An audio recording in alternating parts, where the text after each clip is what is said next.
In science, we make both qualitative and quantitative observations. While qualitative data can include information such as color and relative levels of intensity, quantitative data requires the use of numerical values and, just as importantly, units.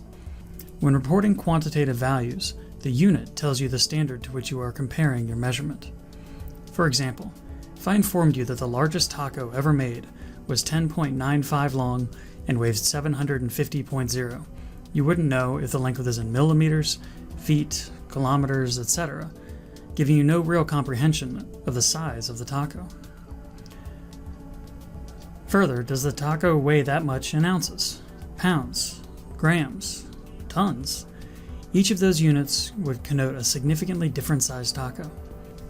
But by including the units and stating that the taco was 10.95 meters, or 35.9 feet, that's about the same length as the room in which your lab is going to be held.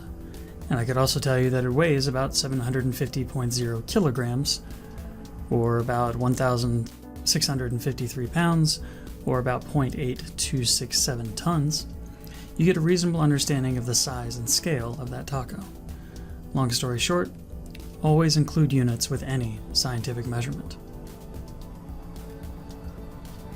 As an example of what can happen when using the wrong units, we need to look no further than to NASA back in 1998. That's when they launched the Mars Climate Orbiter, which contained two different software systems, one of which was designed by NASA and the other by a second party. Well, the second party used non-SI units to control the thrust of the orbiter. Specifically, they used pound-seconds. NASA, on the other hand, used the traditional SI units of Newton-seconds. Well, when the Mars Climate Orbiter got close to Mars, NASA sent it instructions for how to use its final burn to enter an orbit around Mars.